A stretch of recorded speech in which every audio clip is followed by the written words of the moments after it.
안녕하세요. 결혼한 지 3년 된 30대 초반의 여성입니다. 얼마 전 남편과 이혼했습니다. 시어머니가 저와 신우를 대하는 태도 때문이지요. 시어머니 입장에서 신우와 제가 같을 수가 없다는 건 저도 잘 압니다. 하지만 이 집에서 신우는 공주, 저는 무수리가 따로 없었습니다. 제가 신우 수발 들어주려고 결혼한 거 아니잖아요. 저는 미국에서 고등학교와 대학교를 졸업한 뒤 한국으로 돌아와 마케팅 회사에 입사했습니다. 당시 일에 대한 욕심이 대단했기 때문에 가끔 친구들을 만나거나 운동을 하는 것을 제외하고는 모든 시간을 일에다 쏟아부었어요. 덕분에 회사에서 능력을 인정받아 같이 입사한 동기들에 비해 빠르게 승진할 수 있었습니다. 하지만 그렇게 일한 지 5년이 지났을 무렵 문득 이렇게 사는 게 맞는 건가 싶더라고요. 주변 친구들은 연애 중이거나 결혼을 했거나 심지어 아이도 있었으니까요. 저는 가까운 친구에게 결혼 상대까지는 아니더라도 남자친구가 있었으면 좋겠다고 운을 띄웠습니다. 워낙 제 마음을 잘 알아주는 친구였기에 바로 소개팅을 잡더라고요. 그렇게 만나게 된 사람이 바로 남편이었습니다. 남편은 저를 보는 순간 연애는 물론이고 결혼까지 하겠다는 느낌이 빡 왔다고 하더군요. 저는 그 정도는 아니었는데요. 이후로 남편이 적극적으로 저에게 들이대기 시작했습니다. 저는 2, 3년 정도 사귀면서 서서히 알아가고 싶은 마음이었지만 남편은 하루라도 빨리 저와 결혼하고 싶어 했어요. 안정적인 가정을 꾸리면 일도 더 잘할 수 있을 것 같다면서요. 남편이 워낙 확신에 찬 모습을 보여주었기 때문에 결국 저는 마음의 문을 열었습니다. 그렇게 양가 부모님들의 축복 속에서 부부의 연을 맺게 되었네요. 남편이나 저나 둘 다 회사를 다니는 평범한 직장인이었습니다. 벌이도 비슷비슷했고요. 차이가 있다면 남편은 사무실로 출퇴근을 했고 저는 회사 방침상 계속해서 재택근무를 하고 있었다는 거죠. 비록 제가 집에서 일을 하고 있기는 했지만 계속해서 팀원들하고 소통하면서 마치 사무실에서 일할 때처럼 일을 처리해 나가야 하는 상황이었어요. 그런데 어머님께서는 출근도 안 하는데 뭐가 바쁘냐면서 당신들 심부름하기 싫어서 거짓말하는 거 아니냐고 추궁을 하시더라고요.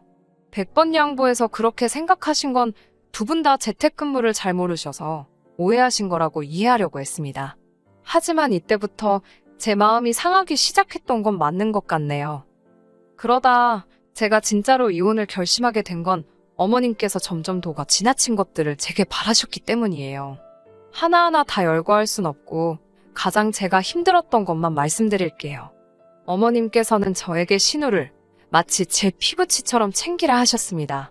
마치 제 여동생처럼요. 만약 정말 제 여동생이 신우처럼 행동했다면 진작에 제가 머리채 잡았을 거란 생각은 못 하셨던 거겠죠.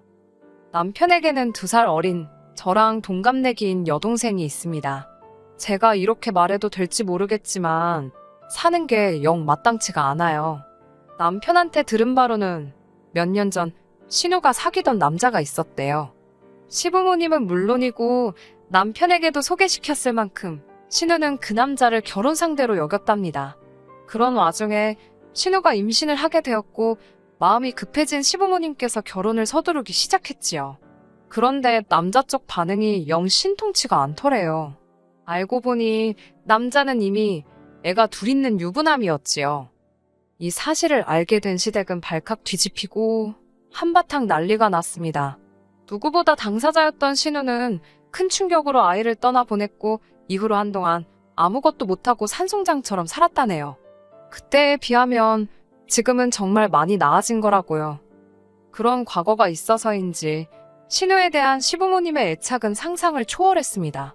부모가 상처받은 딸을 걱정하고 아껴주는 거야 당연하다고 생각해요. 하지만 문제는 당신들이 신우에게 하듯이 저도 신우에게 하길 바라셨다는 거죠.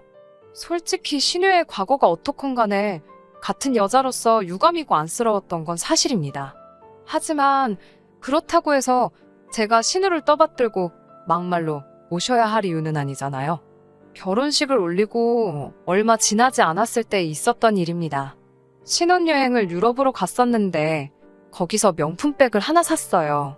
남편이 사준 게 아니고 제가 제 돈으로 샀습니다.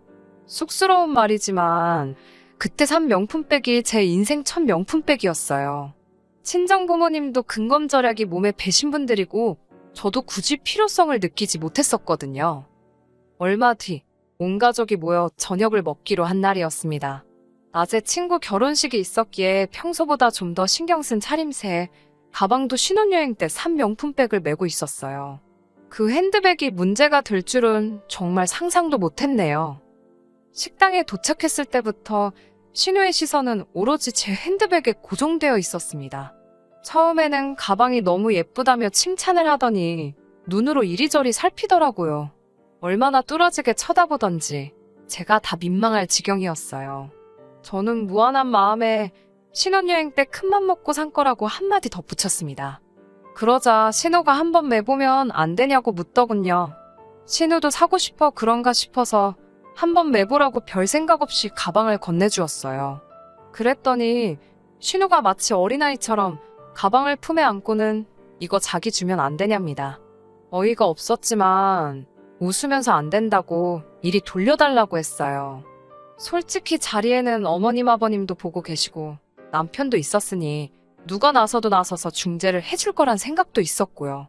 그런데 신우는 쉽게 포기할 눈치가 아니었고 다른 가족들도 분위기가 그냥 주라는 식인 거예요. 결국 제가 정색을 하며 당장 돌려달라고 했습니다. 그러자 이번엔 신우가 자기 방에서 진짜 무슨 인터넷에서 1, 2만 원이면 살 법한 가방을 하나 들고 나오더니 바꿔서 드는 건 어떠냐입니다. 아가씨라면 바꿔 매겠냐고 물으니 자기 눈에는 비슷한 것 같대요. 그럼 그거 들라고 비슷한데 왜 자꾸 내 걸 달라는 거냐고 저도 모르게 짜증을 내고 말았습니다. 그러자 어머님께서 저에게 잠깐 당신 좀 보자고 하셨어요. 어머님을 따라 안방으로 들어가니 어머님께서 대뜸 저에게 신혼여행지에서 산 거면 당신 아들이 사준 거 아니냐입니다. 당신 아들이 사준 거면 그냥 신우 주랍니다. 아무렴 여동생이 먼저지 아내가 먼저였겠냐며 지금 제 눈치를 보느라 말을 못하고 있는 것 같답니다. 제가 제 돈 주고 산 가방이라고 하니 어머님께서는 몹시 못마땅한 표정으로 다시 할 말을 찾고 계셨어요. 잠시 뒤 어머님께서 뜬금없이 저더러 작년 신우 생일 때 뭐 해줬냐고 물어보셨어요. 작년 신우 생일이라니 저 그 당시 남편이랑 결혼은커녕 시부모님께 인사도 드리기 전이었습니다. 그러니 신우 생일을 어떻게 왜 챙기나요? 그리고 당연히 어머님 아버님이건 신우건 제 생일을 챙겨준 사람도 없었습니다. 제가 황당해서 작년 상황을 말씀드리니 시어머니께서는 그러면 올해 돌아오는 생일 선물로 준다 생각하고 제 가방을 놓고 가랍니다. 이쯤 되니까 저도 욱하더라고요. 저희가 무슨 10대 여학생도 아닌데 어머님까지 나서서 이게 무슨 상황인가 싶고 결국 어머님께 제가 이 정도 문제는 저랑 신우가 알아서 해결해야지 어머님이 나서실 건 아닌 것 같다고 한마디 했네요. 어머님께서는 저더러 시애미 말에 싸가지 없게 토를 단다며 화를 내셨지만 결국 더 강요는 못하시더군요. 거실로 나가 제 가방을 챙겼습니다. 어머님 아버님께는 속이 안 좋아서 먼저 집에 가겠다고 말씀드렸고 두 분도 그게 진짜 이유가 아니라는 건 아셨지만 뭐라고 하진 않으시더라고요. 그렇게 저는 남편과 먼저 집으로 돌아왔습니다. 남편은 저에게 그 가방 그냥 한번 빌려줬어도 되지 않았을까라며 조심스레 저에게 말을 붙이더라고요. 가방이 다른 것도 아닌데 첫 명품백이랍시고 너무 모시고 사는 거 아니냐면서요. 사람 나고 가방 났지 가방 나고 사람 났냐며 저더러 너무 신주단지 모시듯 한답니다. 제가 어이가 없어서 지금 당신 동생 안 빌려줬다고 말을 그따위로 하나 본데 앞으로도 내가 설령 이 가방을 시궁창에 처박게 될지언정 네 동생은 안 빌려줄 거라고 그랬습니다. 다들 정신 좀 차리라고요. 진짜 생각할수록 불쾌하고 열받더라고요.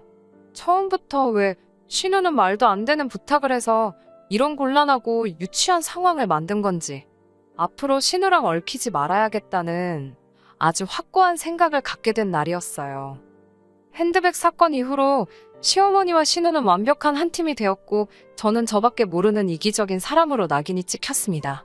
그럼에도 불구하고 남편은 제가 윗사람이니까 한 번만 이해하고 넘어가 달라 했어요. 하도 남편이 부탁을 하길래 차마 모른 척 하지 못하고 딱 한 번 먼저 밥이나 먹자고 연락을 했네요. 문제는 신우가 그 식사를 계기로 제가 자기한테 숙였다고 생각하더라고요. 어떻게 생각하든 그건 지 자유지 싶어서 별 신경은 안 썼지만요. 하지만 그 이후로 신우의 땡깡과 어머님의 억지는 다시 활개를 치기 시작했습니다. 정말이지 여러 번 환장할 뻔했지요. 그렇다고 그 모든 일을 털어놓자면 밤을 새도 부족하기에 제가 결정적으로 남편과 이혼까지 하게 된 사건만 말씀드리겠습니다. 제가 고등학교와 대학교를 미국에서 나왔다 보니 당연히 외국 친구들도 많이 있습니다. 중에는 당연히 여자도 있고 남자도 있지요. 그러다 얼마 전 몇몇 친구들이 한국 여행을 하게 되었다며 연락을 해왔어요. 모처럼 그리웠던 친구들을 만나니 대학 시절로 돌아간 것 같기도 했고 너무 행복했습니다. 저는 친구들에게 남편을 소개시켰고 이후로 우리는 다 같이 맛있는 음식도 먹으러 가고 같이 사진도 찍고 즐거운 시간을 보냈어요. 그런데 이 사진을 신우가 본 모양이더군요. 사실 예전부터 신우가 제가 인터넷에 올리는 사진들을 몰래 보고 있다는 건 알고 있었습니다. 신우에게 말하지 않았던 일들도 신우가 알고 있는 경우가 종종 있었으니까요. 가령 주말에 쇼핑을 다녀왔다던가 어디 카페를 다녀왔다든가 그런 세세한 것들 말이에요. 친구들과 만나고 온 다음 날이었나 신우가 저에게 먼저 연락을 해왔습니다. 신우는 자기가 아쉬울 때만 먼저 연락을 하기 때문에 이번에도 또 무슨 부탁거리가 있구나 싶더군요. 아니나 다를까 신우는 자기가 예전부터 외국에 나가서 살고 싶었다며 운을 띄웠습니다. 처음에는 뜬금없이 무슨 소린가 싶었는데 듣다 보니까 제 사진에 있던 한 친구의 외모를 묘사하면서 그 남자랑 소개팅을 시켜달라는 거였어요. 솔직히 제가 신우를 좋아하진 않았지만 저는 친구가 어떤 사람인지 잘 알잖아요. 친구에 대해서 나쁘게 말하고 싶지는 않지만 친구는 한마디로 인물값 하는 녀석이었습니다. 좋은 직업과 훤칠한 외모로 여러 여자를 울리기도 했었고요. 하지만 신우는 이미 사랑에 배신당했던 상처도 있었고 여러모로 생각해봐도 굳이 모든 사람이 불편한 상황을 만들 이유가 없었어요. 저는 신우에게 친구가 여자친구가 있다고 말했습니다. 제 나름대로 신우를 지켜주기 위한 선의의 거짓말이었지요. 하지만 이튿날 퇴근한 남편이 대뜸 저에게 당신은 왜 당신 친구한테 여자친구가 없는데 자기 여동생한테는 있다고 거짓말을 했냐며 저에게 따지고 들었습니다. 제가 어떻게 알았냐니까 신우가 하도 서운해하길래 자기가 직접 제 친구에게 물어봤답니다. 일전에 만났을 때 서로 명함을 주고받더니 기어이 친구에게 연락을 해서 물어본 모양이더군요. 제가 남편에게 내가 일부러 그랬겠냐고 다 이유가 있으니까 그런 거라고 했습니다. 그러자 남편은 혹시 저더러 신우가 부끄럽냐며 성질을 내더라고요. 지금 자기 여동생이 직업도 없고 그러니까 쪽팔려서 다리 안 놔주는 거냐고요. 자기 여동생이 저보다 잘 먹고 잘 살게 될까봐 질투하냐면서 버러럭 하는데 어이가 없더군요. 제가 마음대로 하라고 소개를 시키던지 말던지 당신 알아서 하라고 나는 모른다고 했습니다. 하지만 얼마 뒤 친구가 미국으로 돌아가고 한 달쯤 지났을 때였나 봅니다. 저도 남편이 홧김에 한 이야기를 들은 거라 정확히 어떻게 된 상황인지는 모릅니다. 제 친구는 남편과는 전혀 다르게 설명하기도 했고요. 자세한 내막은 모르지만 어찌됐건 남편이 자리를 만들었던 모양입니다. 당시 제 친구는 미국으로 돌아가기까지 일주일 정도만 남겨놓고 있던 시점이었고요. 제 친구와 신우는 그 일주일을 거의 붙어 살다시피 했다더군요. 둘이서 뭘 하고 시간을 보냈는지는 상상하기도 싫고 알고 싶지도 않아요. 문제는 제 친구가 미국에 돌아가고 얼마 지나지 않아서부터 신우의 연락을 받지 않더랍니다. 남편이 저에게 친구랑 연락되냐고 묻기 전까진 저는 아예 무슨 일이 있었는지도 모르고 있었습니다. 남편은 도대체 왜 자기 여동생 연락을 무시하는 건지 이유만이라도 물어봐달라고 부탁하더군요. 솔직히 남의 연애사에 끼어서 이러쿵저러쿵 말을 전하는 건 정말 좋아하지 않았지만 신우 일이니까 나설 수밖에 없었네요. 친구에게 신우가 싫어졌냐고 물으니 너무 부담스럽답니다. 하룻밤을 같이 보낸 이후로 계속 언제 결혼할 거냐, 자긴 언제 미국에 가냐며 자기를 보채더래요.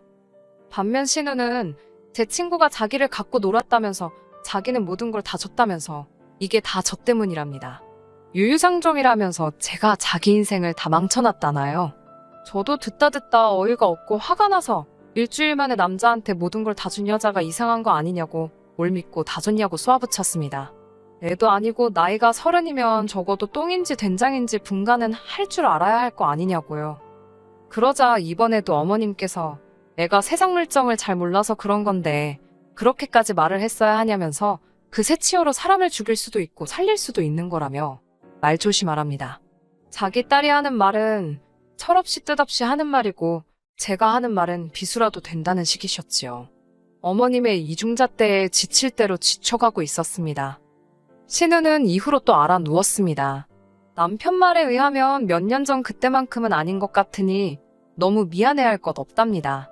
미안해할 거면 당신이나 미안해하라고 난 미안한 거 하나도 없다니까 저더러 정말 무신경하고 냉정하다던데 그 말도 이해가 안 되더군요. 그런 와중에 어머님께서 연락을 해오셨습니다. 신우가 입맛이 통 없어 보인다면서 신우 집에 가서 갈비탕도 좀 끓이고 반찬도 좀 하라는 거예요. 황당하고 어이가 없었지요. 갈비탕은 끓여본 적이 없다 하니까 당신이 다 불러주신다고 그대로 따라만 하면 된다고요. 어림도 없는 소리였습니다. 그래도 아프다는 신우를 차마 모른 척 할 수는 없어서 신우 집에서 멀지 않은 곳에 유명한 갈비탕집이 있길래 그곳에서 갈비탕을 샀어요.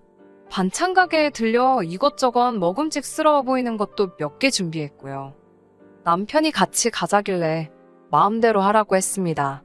남편 입장에서야 동생이 남자 때문에 저러는 게 처음이 아니니 마음이 쓰였겠지요. 갖가지 생각에 머리가 아팠습니다. 신우가 한심하면서 불쌍하기도 하고 이런 상황을 만든 남편과 제 친구에게도 짜증이 나고 중간에 저만 새우처럼 껴서 피보는 느낌이라 열받고 그렇게 신우네 집에 도착을 했습니다. 신우는 제 손에 들린 봉지를 보더니 식당에서 사온 거냐며 투덜거리더군요. 고맙다는 말은커녕 갈비탕을 수저로 휘휘 저으면서 건더기가 부실하다, 간이 세다, 타박을 해댔습니다. 그러더니 안 먹겠다며 다시 방으로 들어가더라고요. 남편까지 나서서는 그러니까 끓여주지 그랬냐면서 꿍시렁거리고 그때 어머님으로부터 전화가 걸려왔습니다.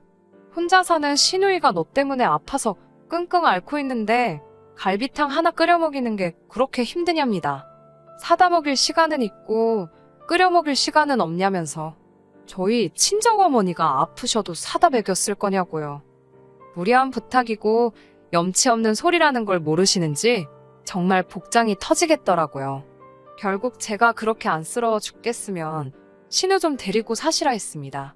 혼자서 냇깔려 놓으니까 저렇게 세상 무서운 줄 모르고 처음 만난 남자한테 간이고 쓸객 다 빼주는 거 아니냐고 딸 교육 좀 제대로 시키시라고요. 그러자 어머님께서 말문이 막히신 듯 어머머만 연신 외쳐대셨습니다. 저는 전화를 끊어버렸고 신우 방문을 열고는 너도 나이값 좀 하라고 나이는 어디로 처먹었냐고 싸댔습니다. 남편이 제 손목을 잡더니 말을 왜 그렇게 하냐입니다. 갈비탕 하나만 끓여줬으면 모두가 기분 좋게 끝날 일을 제가 일을 키운다고요. 남편 말에 열받은 제가 신우가 열어놓은 갈비탕을 그냥 바닥에 집어던져 버렸습니다. 당연히 부엌 바닥이 엉망이 되었지요. 거기다 기름기 있는 음식이니 더 말씀 안 드려도 어떤 꼴이 났을지 아시겠지요. 남편이 저더러 미쳤냐고 욕을 하길래 진짜 미치면 어떻게 되는지 한번 보고 싶냐고 악을 썼습니다. 신우는 부엌 바닥을 보더니 뭐가 서러운가 울더라고요. 남편은 그런 신우를 달래러 오는데 고기는 바닥에 널브러져 있고 양말이 갈비탕에 젖어가지고 미끄덩거리니까 허둥지둥 또 생각하니까 웃기네요. 남편이 당장 치우고 가라길래 치울 것 같으면 엎었겠냐고 생각 좀 하고 말하라고 소리를 질렀어요. 하여튼 누굴 닮았는지 생각 안 하는 건 온 가족이 다 똑같다고 한심하다고 비웃어주고 먼저 나왔습니다. 이후로요? 당연히 시부모님 귀에 이 이야기가 들어갔고 뭐 난리가 났지요. 남편은 무조건 제가 사과하지 않으면 이혼이라길래 이혼하자고 했어요. 바라던 바라고요. 남편은 집안의 자존심이라며 곧 죽어도 제가 숙이고 들어오길 바란 눈치였는데 전 정말 이혼하고 싶었고 결국 저희는 이혼했습니다. 후회되냐고요? 전혀요. 오히려 홀가분할 뿐입니다. 제가 무슨 부귀영화를 누리겠다고 욕먹어가면서 신우 비위를 맞추며 사나요? 하고 싶은 사람들이나 그렇게 살라 하죠, 뭐. 전 너무 행복합니다. 끝까지 들어주셔서 감사합니다. 오늘의 사연은 여기까지입니다. 구독과 좋아요, 알람 설정 부탁드리고 더 좋은 사연으로 다시 찾아뵙겠습니다. 감사합니다.